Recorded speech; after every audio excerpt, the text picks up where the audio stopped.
The Constitution gives me powers to take over and discontinue.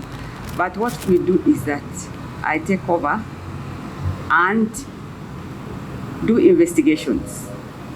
Because discontinuing a case, there is no case in the office of the DPP, even if a commission of inquiry is instituted, that is withdrawn without 1 or 2 or 3 or even 4 opinions from state attorneys. There is no case that can be withdrawn without an opinion. And most times it is 2 or 3. I give it to the most senior, I give it to the deputy DPPs, and when they say, let's withdraw, so that we have at least some accountability. When people come, victims come and say, where was my case withdrawn? You at least have some backup and say, this is what we had. And of course, you all know the standard of criminal prosecutions is very, very high, very, very high. So against the backdrop of when we sanction charges, we actually sanction not because there's 100% evidence. We sanction charges because there's some evidence to take someone to court. We continue with the investigations. At the end of investigations, the case we cannot get a conviction. What do? We withdraw it. So it is something that a lot of work needs to be done by us to educate the public on how we actually. So, Honorable Member, I cannot take over and discontinue. I'll take over, do investigations, and then I will definitely, if there's no evidence, I will withdraw.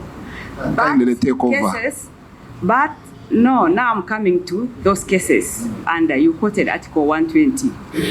Article 120, sub-article 3. C and D. Let me take you through the all, so that we don't cherry pick the 3, the functions of the DPP. A, to direct the police to investigate any information of a criminal nature and report to him or her expeditiously. B, to institute criminal proceedings against any person or authority in any court with competent jurisdiction other than the court-martial. That's where my answer time.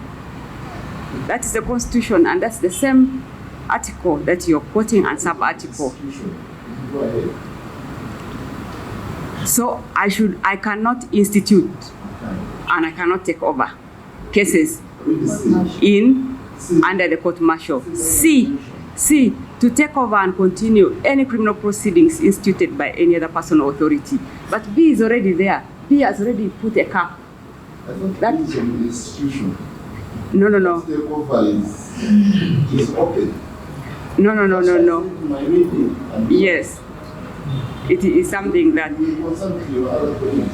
No, we have looked at it, but I just want to stay in my lane for now until, and Chair, you'll forgive me that I may not comment on that case, because the next question is that you wanted my comment on those cases.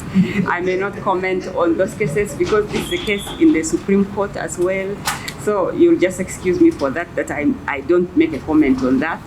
Otherwise, I may be quoted and or misquoted, and then the sub judice rule gets me. So, Honorable may not answer that one. And then